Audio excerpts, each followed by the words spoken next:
2.9 कहानी। हमने इसका इंट्रोडक्शन किया था। इसमें हमने पढ़ा हिंदी कहानी की विकास यात्रा के 5 चरण, जिसमें से पहला चरण था प्रेमचंद पूर्व युग। उसी के बारे में पढ़ेंगे इसमें। प्रेमचंद पूर्व युग था 1900 से 1915, 15 साल का समय है इसके अंदर। इस युग में कहानी परंपरा जन्म ले रही थी, मतलब कहानी की शुरुआत हुई थी इसी युग में। इसीलिए उसमें पश्चिमी कहानी परंपरा के तत्वों के साथ साथ भारतीय कथा परंपरा में निहित आदर्शवाद और नैतिकवाद की झलक साफ दिखाई देती है। क्योंकि इस समय देश नवजागरण के दौर से गुजर रहा था, इसीलिए राष्ट्रवादी और सुधारवादी मानसिकता भी यहाँ स्पष्ट झलकती है। इस काल की कहानियां कहानी कला की दृष्टि से शैशवावस्था में ही है, मतलब अभी जन्म ही हुआ है कहानियों का, शैशव में बालपन में है। उसमें प्रौढ़ता नहीं दिखाई पड़ती। प्रौढ़ता मतलब मैच्योरिटी नहीं है उन कहानियों के अंदर अभी। अब है आचार्य शुक्ल द्वारा निर्दिष्ट आरंभिक कहानियां। अब आचार्य रामचंद्र शुक्ल के अनुसार आरंभिक कहानियां कौन सी हैं?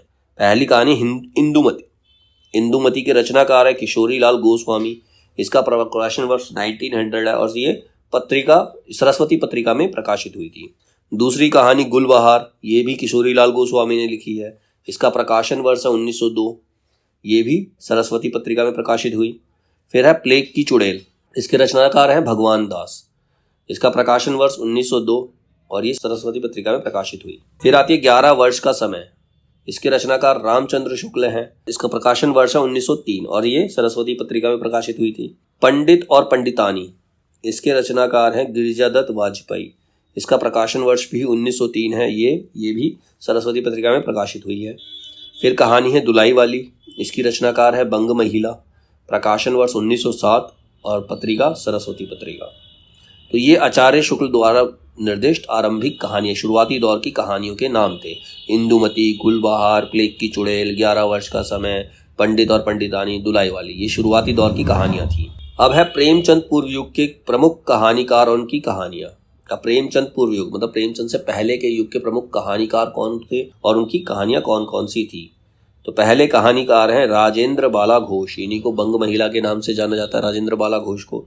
इनकी कहानियां हैं चंद्रदेव से मेरी बातें 1904, कुंभ में छोटी बहू 1906, दान प्रतिदान 1906, दुलाई वाली 1907, मूरला 1908, दालिया 1909। और उसमें जो इम्पोर्टेंट कहानी है वो हम कर चुके हैं। चंद्रदेव से मेरी बातें और दुलाई वाली इम्पोर्टेंट कहानी है, ये हम पहले डिटेल में ही पढ़ चुके हैं। तो ये थी राजेंद्र बाला घोष की कहानियां, बंग महिला की कहानी।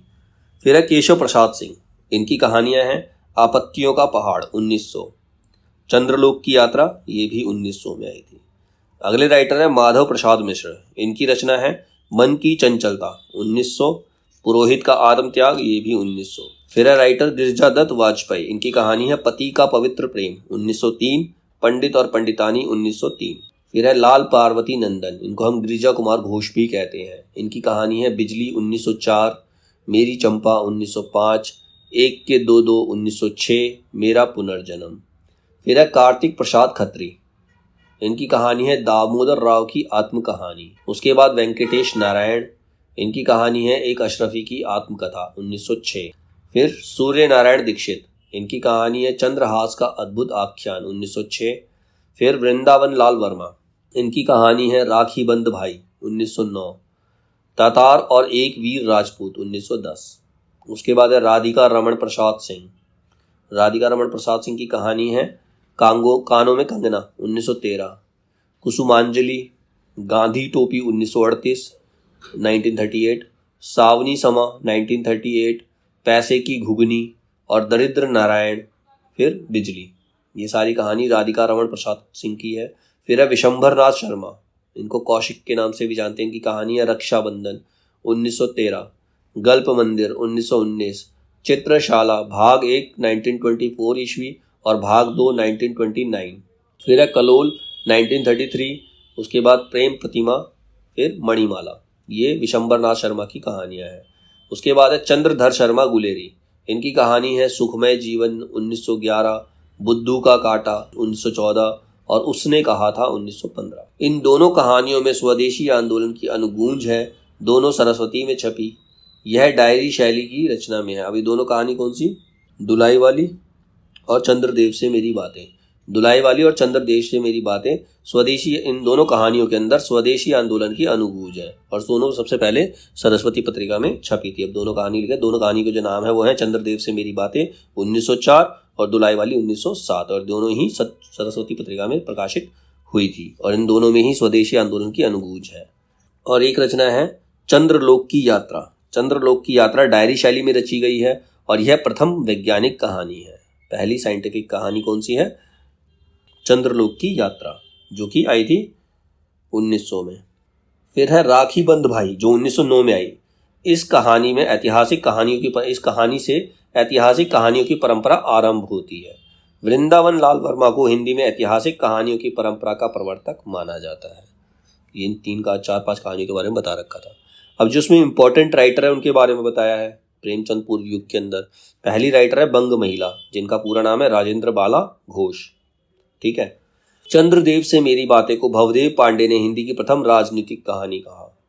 इसमें एक और देश के बदहाल आर्थिक हालातों जैसे गरीबी, भूखमरी तथा बेरोजगारी का चित्रण है, तो दूसरी ओर सामाजिक चिंताओं और बुराइयों जैसे पुरुषवाद, जातिवाद तथा हर क्षेत्र में बुजुर्गों की निरंकुशता पर सवाल उठाए गए हैं। गोपाल राय लिखते हैं, चंद्रदेव से मेरी बातें कहानी में समकालीन वायसराय कर्जन के प्रशासन पर करारा व्यंग किया गया है। फिर इनकी कहानी थी कुंभ में छोटी बहू। इस कहानी में पहली बार भोजपुरी में अशिक्षित औरतों की बातचीत का चित्रण हुआ है। दुलाई वाली में बंग विभाजन का परिवेश लिया गया है। यह एक हास्य रस प्रधान कहानी है। इसका कथानक वंशीधर और नवल किशोर नामक 2 दोस्तों की रेल यात्रा के दौरान हंसी मजाक पर आधारित है। इसमें भी ग्रामीण अनपढ़ स्त्रियों की अवधि मिश्रित भोजपुरी में बातचीत को दर्शाया गया है। तो ये था राजेंद्र बाला घोष के बारे में। इसके बाद है चंद्रधर शर्मा गुलेरी। इनकी इंपॉर्टेंट कहानी है उसने कहा था, जो हम पढ़ चुके हैं। उसने कहा था, कहानी इस काल की उपलब्धि है जिसमें केंद्रीय चरित्र लहना सिंह के माध्यम से प्रेम, कर्तव्य तथा आत्म बलिदान के पारंपरिक संघर्ष का मर्मस्पर्शी चित्रण किया गया है। इसका कथानक प्रथम विश्व युद्ध की पृष्ठभूमि पर आधारित है, मतलब इसका जो सब्जेक्ट है वो फर्स्ट वर्ल्ड वॉर पर से रिलेटेड है। हिंदी की पहली ऐसी कहानी है जिसमें फ्लैशबैक तकनीक का प्रयोग किया गया है। यह सरस्वती में प्रकाशित हुई थी।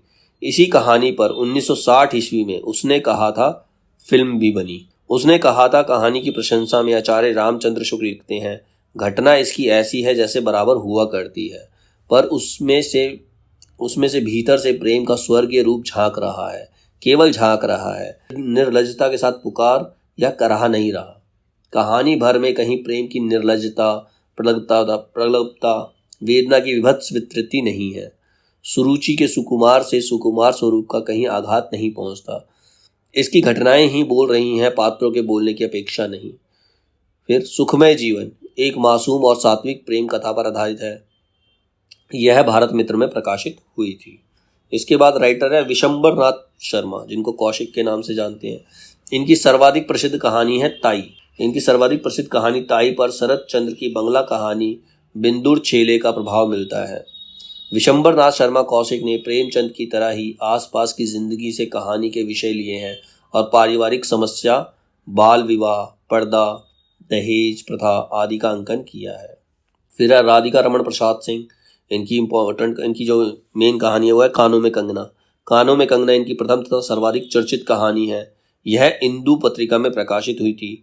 इसमें कथानक नरेंद्र द्वारा अपनी पत्नी की उपेक्षा तथा किन्नरी नामक वैश्य के प्रति आकर्षित होने तथा बाद में पश्चाताप की कथा वर्णित है।